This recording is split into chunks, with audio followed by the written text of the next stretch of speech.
warahmatullahi wabarakatuh. Halo teman-teman di rumah, gimana nih kabarnya hari ini? Semoga tetap sehat dan selalu dalam lindungan Tuhan Yang Maha Esa ya. Amin ya robbal alamin. Oke teman-teman, di sini ketemu lagi bareng aku Puji Himatul Ulia di podcast Mapa. Nah, pada podcast kali ini kita kedatangan tamu yang luar biasa spesialnya. Ada yang bisa nebak kan nih kira-kira siapa? Beliau adalah Kepala SMA Negeri 1 Pamotan yang baru. Wait, sebelum kita masuk dan melangkah ke intinya, izinkan Hima untuk memaparkan sedikit gambaran tentang special podcast pada kesempatan kali ini. Oke, kedudukan seorang pemimpin. Dalam ruang lingkup sebuah instansi, struktur dan urutan pengelompokan individu merupakan hal yang penting. Pengelompokan yang terstruktur itu saling terikat, berhubungan, dan mengayomi satu sama lainnya. Dalam lingkungan sekolah, kedudukan seorang kepala sekolah merupakan hal yang penting untuk mengimplementasikan program-program yang akan kita jalankan bersama. Tanpa seorang kepala, tentu saja sebuah struktur tidak dapat berjalan sebagaimana mestinya untuk mencapai sebuah tujuan. Dalam era sekarang ini di mana dunia sudah modern dan maju secara pesat, tentu saja mutu pendidikan dan kualitas serta kreativitas peserta didik maupun pendidik perlu untuk ditingkatkan. Maka dari itu kita membutuhkan seorang pemimpin yang mampu memberikan solusi, inovasi dan kreativitasnya serta menuangkan ide-ide ke dalam program-program yang dapat kita sebut dengan program sekolah untuk dijalankan bersama dengan warga sekolah. Dan tentu saja sangat penting bagi kita untuk mengenal kepala sekolah kita supaya tidak terjadi kesenjangan sosial yang amat jauh antara seorang kepala dengan warganya. Untuk itu, selamat datang Kepala Sekolah SMA Negeri 1 Pamotan yang baru, selamat menjalankan tugas, dan selamat menuangkan ide-ide kreatif ke dalam program-program unik selanjutnya. Inilah Bapak Supartono, SPD, MPD. Assalamualaikum Bapak. Waalaikumsalam Mbak Ima. Bagaimana kabarnya hari ini? Alhamdulillah. Alhamdulillah baik. Gimana perasaannya Bapak di sini? Selamat datang di SMA Negeri 1 Pamotan. Saya cukup bangga dengan SMA 1 Pamotan karena saya punya banyak peluang untuk melakukan banyak inovasi di SMA 1 Pamotan. Sebelum saya mendapatkan SK, itu kami para calon kepala sekolah itu dididik bagaimana menjadi seorang kepala sekolah, bagaimana bisa membuat kekurangan menjadi peluang. Itu kunci, karena pada setiap sekolah itu pasti mempunyai kelemahan, kekurangan, tapi bagaimana kepala sekolah mempunyai kemampuan untuk berinovasi, kreativitas dimunculkan, sehingga justru kelemahan, kekurangan itu akan menjadi peluang, jadi untuk kemajuan sekolah gitu tentunya.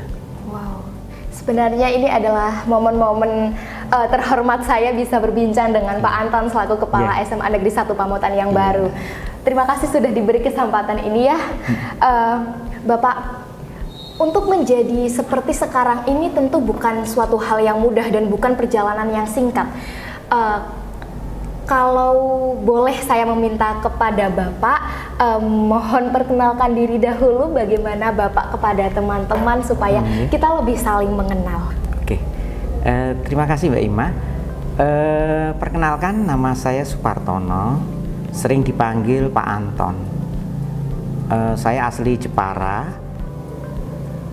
Dulu sebelum menjadi kepala sekolah di sini, saya mengajar matematika di SMA 1 Jepara. Jadi saya lahir di Jepara dan dibesarkan di Jepara, sehingga erat sekali dengan kota Jepara tentunya ya, yang terkenal dengan ukirannya dan kepemimpinan wanita itu dari Ibu Kartini. Dan itu ada hubungannya erat dengan Rembang. Iya, karena suami Ibu kita Kartini ada di Rembang, Bupati Rembang ya. Iya. Bapak, seperti yang saya bilang tadi kan ya Pak, menjadi seorang kepala sekolah itu bukanlah perjalanan yang mudah dan singkat. Nah, bagaimana Bapak menjalankan hari-hari sebagai kepala sekolah sebelum ini? Maksudnya seperti dari kecil, Bapak Anton kecil itu seperti apa? SD, SMP, SMA-nya, perjuangannya untuk menjadi seorang guru, bahkan seorang kepala sekolah, itu seperti apa Bapak? Oke. Sejak kecil sebetulnya saya tidak ditempatkan di sekolah-sekolah yang hebat, Mbak. Saya di sekolah di SD Impres Poteridan.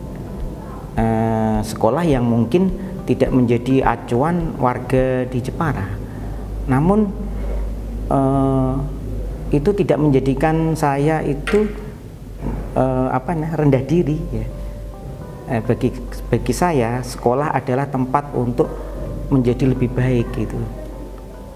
Dari situlah justru di SD itu waktu saya kecil ya, saya diberikan banyak kebebasan. Mungkin waktu itu memang anak-anak sosial itu tidak seperti sekarang ya, kebebasan untuk melakukan sesuatu banyak hal itu lebih leluasa kalau waktu itu, berbeda dengan sekarang ya, lebih pada orang tua khawatir, banyak khawatir lah kalau sekarang. Kalau zaman dulu kelihatannya tidak banyak seperti itu ya. Anak-anak itu bisa bermain kemana saja begitu. Saya hidup di kota sebetulnya, tapi sarana saya bermain itu pernah di lapangan, di sungai gitu. Saya melakukan banyak hal yang memang meningkatkan keberanian. Nah, itulah yang muncul karakter saya ya, berani mencoba itu. Sampai akhirnya saya di SMP pun ya juga bukan di SMP yang terkenal menjadi acuan di Jepara. Jadi dia itu dari SMP 3 Jepara gitu. Nah, dari situ juga saya menjadi besar begitu. Jadi ternyata sekolah itu sebenarnya untuk melatih diri kita ya, secara baik ya, dengan bimbingan guru tentunya. Nah itu saya alami sejak kecil begitu. Jadi saya merasakan betapa sekolah itu penting ya, kemudian bermain juga penting gitu ya. Ya selama ini Mbak, kepedulian orang tua terhadap anak yang tidak mendapatkan kebebasan bermain itu juga muncul sampai sekarang gitu ya, sampai saat ini akhirnya. Dan itu tidak terjadi pada saya waktu itu. Justru kebebasan bermain waktu itu meningkatkan kualitas saya gitu. Tapi kunci tetap sekolah ya, sekolah itu menjadi hal yang penting, karena bagi kami sekeluarga itu pendidikan itu bukan segala-galanya, tapi segala-galanya bisa diraih melalui pendidikan. Gitu. Sehingga berkat di SD dan SMP saya, setelah itu saya bisa sekolah di sekolah yang bagus, yaitu di SMA Negeri 1 Jepara, yang pada akhir sebelum saya jadi kepala sekolah saya mengajar di sana. Ya sekolah itulah sekolah terbaik saya gitu, sehingga saya bisa berprestasi di situ gitu. Yang boleh dikatakan saya mempunyai nilai yang bagus-bagus di sana. Itu pada mapel, tentunya pada mapel di jurusan saya ya, di mapel IPA ya. IPA. Iya, IPA. Kemudian ada beberapa yang saya merasa kurang. Memang sebenarnya jadi guru itu bukan tujuan saya sejak awal gitu ya. Saya kepingin sekolah di ITB ya, waktu itu, karena adik bapak saya itu dosen ITB. Jadi itu yang menjadi awal saya kepingin sekolah di ITB itu ya, ITB. Tapi ternyata orang tua saya, ibu saya itu meminta saya, kamu sekolah di IKIP saja gitu. Dan saya akhirnya jadi guru. IKIP itu sekarang. Kalau sekarang UNES ya Pak? Ya UNES ya, sekarang jadi UNES itu. Iya, di jurusan matematika. Oke. Bapak tadi kan bilang katanya menjadi seorang guru itu bukan tujuan awal Bapak. Nah, tujuan awal Bapak itu apa gitu? Menjadi apa? Dari kecil sudah kelihatan. Jadi saya terampil dalam segala hal-hal yang teknis ya. Bongkar sepeda, merancang sendiri. Jadi sepeda itu dalam keadaan apapun saya bisa memperbaiki gitu. Jadi keterampilan di situ saya kok merasa saya menguasai di ilmu teknik ya. kebetulan matematika fisika saya bagus gitu. Wow. Jadi itulah yang awal saya kepengen jadi bukan jadi guru sebetulnya gitu ya. Tapi ternyata pada saat ini guru sangat dibutuhkan, orang-orang yang pandai sebetulnya, orang-orang yang terampil gitu ya. Pada era saya memang guru itu menjadi pilihan yang kedua gitu. Jadi bukan orang-orang dari yang orang yang terbaik. Pada saat ini beda ya, beda saat ini masuk di perguruan tinggi negeri yang di keguruan itu juga sulit sekarang. Iya. Karena persaingan anak-anak pandai sekarang banyak yang kepengen jadi guru gitu. Ya mungkin ada peningkatan kesejahteraan dari guru. Itu terus menjadikan para remaja, para pemuda kepengen jadi guru begitu, ingin andil di dalam dunia pendidikan gitu. Wah, perjalanan yang lumayan panjang ya teman-teman ya, bisa kita lihat ternyata hidup itu juga butuh perjuangan. Pendidikan bukan segala-galanya, tapi segala-galanya bisa kita raih dengan pendidikan. Quote yang sangat bagus. Oke Bapak, kalau menurut Bapak konsep leadership yang dimiliki Bapak itu hingga menjadi seperti sekarang, hingga menjadi kepala sekolah, itu konsep leadership apa yang Bapak terapkan kepada diri Bapak? Sederhana sekali, menjadi contoh dan melayani, itu kunci ya. Menjadi contoh itu artinya kita bisa mampu menggerakkan tanpa harus melakukan meminta, tapi dengan contoh-contoh itu. Kalau contoh-contoh yang baik, best practice itu menjadi hal yang utama di dalam menjadi seorang pemimpin gitu, dan melayani, Mbak. Jadi selama ini pemimpin dilihat sebagai orang yang terlayani ya. Sekarang harus dibalik kan itu. Jadi kepala sekolah harus melayani semua kebutuhan. Nah, dari situlah saya menjadi pemimpin insya Allah di SMA 1 Pamotan. Harapan besar saya bisa melayani semua kebutuhan yang menjadi harapan SMA 1 Pamotan. Berarti konsep leadership yang Bapak terapkan itu adalah seorang pemimpin itu bukan hanya melayani, tapi menjadi contoh, dan bukan hanya dilayani, mohon maaf, tapi menjadi contoh dan melayani. Iya, betul. Oke, bagus sekali. Nah, kemudian visi misi yang Bapak bawa untuk ke SMA Pamotan ini apa? Tentunya saya tidak bisa lepas dari visi misi dari SMA 1 Pamotan ya, yaitu disiplin mengukir prestasi ya. Dalam kondisi ini disiplin itu kunci, Pak. Kunci segala untuk meraih masa depan gitu ya. Ingin jadi apa itu kuncinya disiplin. Dari situlah segala banyak hal itu bisa dicapai gitu. Kemudian beradab membangun martabat ya. Kunci dari beradab itu adalah bagaimana agar kita menyusun ya, melakukan sesuatu banyak hal itu dengan adab yang baik gitu, sehingga martabat itu bisa meningkat gitu ya. Nah, karena selama ini martabat kadang dimunculkan tapi dengan cara tidak beradab. Nah, itu kuncinya, Mbak. Jadi seorang pemimpin juga begitu. Kita kan banyak mengenal para pemimpin di wilayah sekitar kita ya. Untuk menjadi seorang yang bermartabat ternyata juga kita temukan untuk meraihnya tidak beradab gitu. Jadi itulah menjadi kunci saya untuk menjaga visi misi SMA 1 Pamotan ya, agar dari disiplin untuk berprestasi itu semuanya bisa diraih begitu. Oke, dari visi misi yang sudah Bapak paparkan tadi yang sejalan dengan visi misi kita SMA Negeri 1 Pamotan, kira-kira program apa yang kedepannya akan Bapak gagaskan atau Bapak implementasikan di sekolah kita? Dalam waktu dekat ini saya ingin mengembalikan bagaimana pada masa pandemi kemarin ya, siswa-siswa kita itu minat belajarnya pasti berkurang.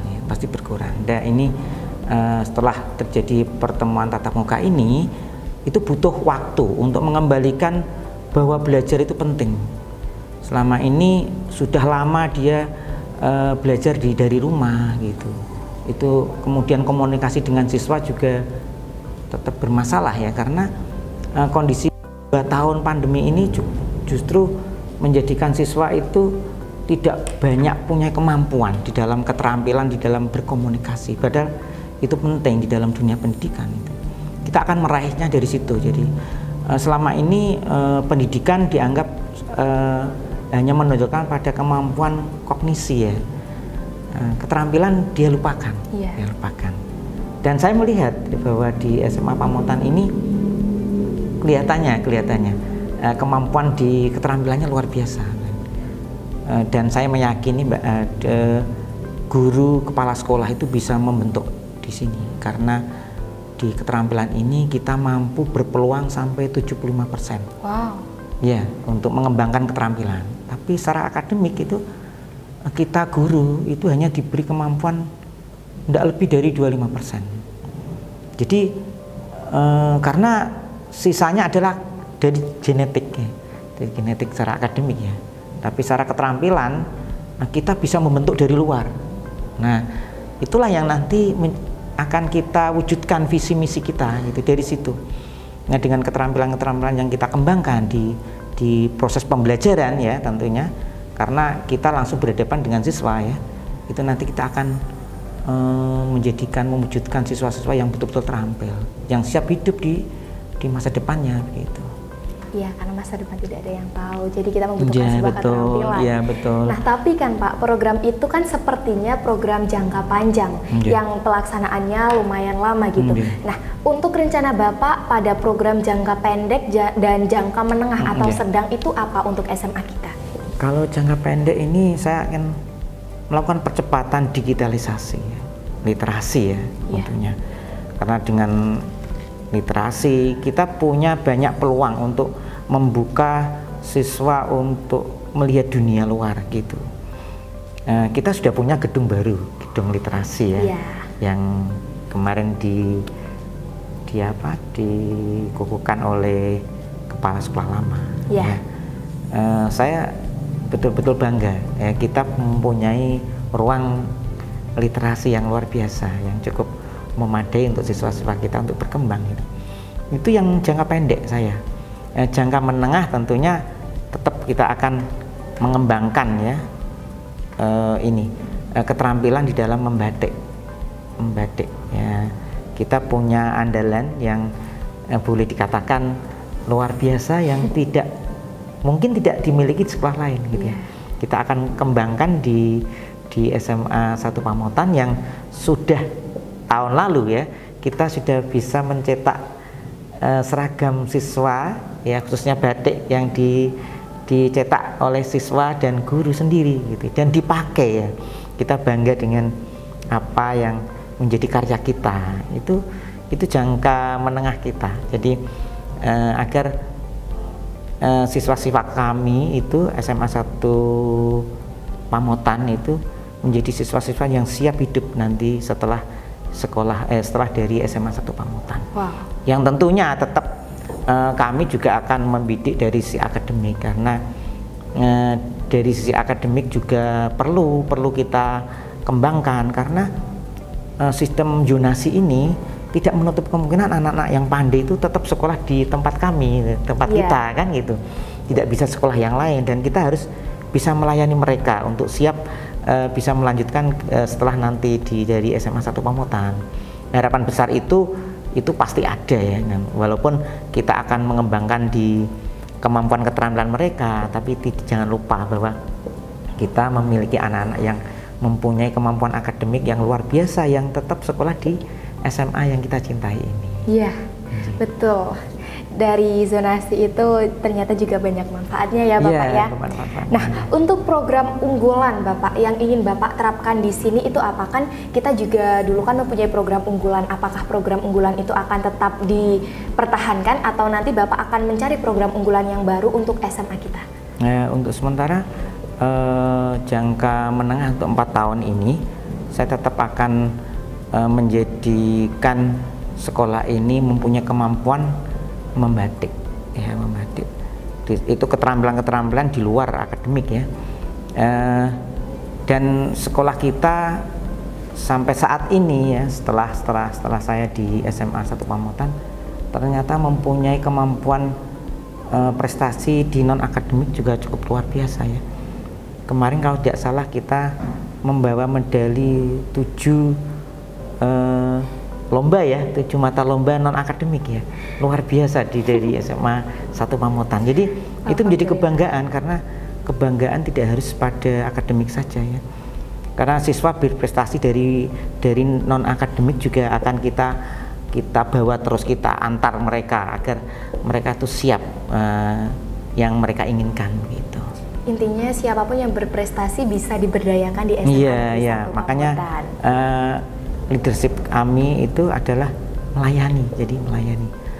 Semua bisa dikembangkan, ya, tidak harus akademik, gitu. Tapi saya tidak pernah melupakan, ya, kemampuan anak-anak yang memang di dunia pendidikan, ya. Semoga nanti di lomba-lomba di bidang akademik ke depan saya akan coba untuk menata, karena saya akan mempersiapkan semuanya. Ya, itu. Yeah. Nah, Bapak kan di sini Bapak sebagai kepala sekolah yang baru, tentu saja waktu kesini, pertama kali kesini Bapak mempunyai kesan. Nah, kesan Bapak terhadap SMA kita itu seperti apa? Kesan saya luar biasa, karena secara fisik pertama dulu saya lihat gedung ini, itu pernah saya lihat sebelum ini. Saya ketika lewat di depan, jadi ketika saya ke mana, daerah Bojonegoro, ya, Bojonegoro, ya, Jatirogo, ya, Jatirogo itu sini, ya. Saya mau ke kemana, kalau salah ke Bromo, ya. Saya lewat depan ini, saya sudah melihat gedung ini, jadi oh, inilah tempat teman saya yang dari Jepara itu, cukup bagus, ya. Kesan pertama itu gedungnya luar biasa, gitu. Saya yakin di dalam gedung yang besar itu juga banyak potensi, gitu, ya. Saya yakin itu, ya. Tidak mungkin ada sekolah yang gedungnya bagus tapi dengan kemampuan yang lemah. Saya nggak yakin itu, karena gedung itu diberi bantuan, diberi dorongan menjadi besar itu karena dari sesuatu yang ada dulu, gitu.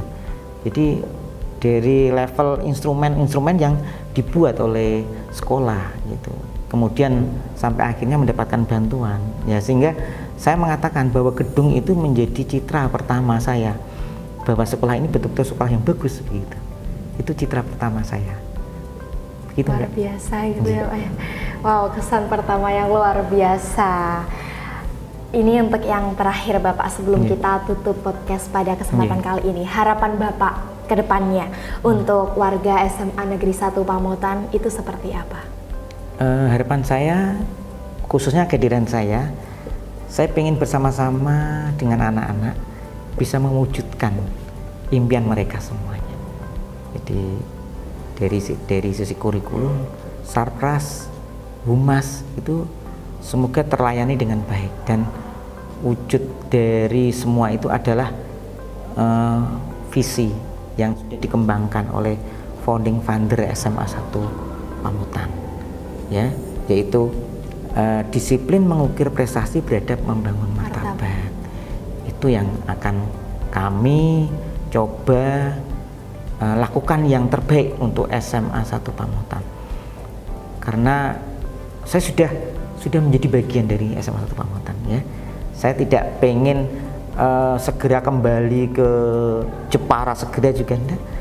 Yang jelas saya setelah mendapatkan SK, saya ingin berbakti kepada warga SMA Pamotan, baik dari warga sekitar, guru dan siswa kami. Dan jadi kuncinya adalah siswa-siswa kami. Saya ingin mewujudkan harapan mereka semuanya, gitu, Mbak. Wow, mewujudkan harapan siswa, semua bisa diberdayakan di sini, ya, Bapak, ya. Betul. Oke, sepertinya sudah cukup lama juga kita berbincang dengan Pak Anton. selaku SMA Negeri 1 Pamotan yang baru ya Bapak ya. Terima kasih atas informasi yang sudah diberikan. Terima kasih atas kesempatannya, kehormatannya untuk berbincang dengan Bapak. Saya sangat merasa terhormat sekali bisa berbincang dengan Kepala SMA Negeri 1 Pamotan ini. Semoga betah ya Bapak di sini dan sekali lagi selamat datang di SMA Negeri 1 Pamotan. Dan teman-teman, sepertinya perbincangan ini adalah perbincangan yang sulit untuk dihentikan, tetapi harus saya cukupkan ya teman-teman, karena bagaimanapun waktu terus berjalan dan kalian harus tahu bahwa pendidikan bukan segala-galanya, tapi segala-galanya bisa diraih melalui pendidikan. Seorang pemimpin itu bukan hanya menjadi orang yang dilayani, tetapi juga harus memberikan contoh dan memberikan pelayanan atau melayani. Banyak sekali pelajaran yang bisa kita ambil dari podcast kita pada kali ini ya teman-teman. Tentu saja bukan hanya mereka yang memiliki jabatan tinggi yang bisa menjalankan atau menjadikan semua yang kita bincangkan tadi menjadi sesuatu yang kenyataan, tapi semua orang yang mau berusaha dan kekeh untuk mencoba tanpa takut gagal. Bukan hal yang mudah untuk menjadi seorang pemimpin. Semua itu adalah pilihan dan takdir hidup yang sudah kita sepakati sebelumnya. Untuk itu sepertinya sudah cukup ya, saya cukupkan. Saya Puji Himatul Ulia kembali ke kalian. Sampai jumpa dan wassalamualaikum warahmatullahi wabarakatuh. Terima kasih Bapak.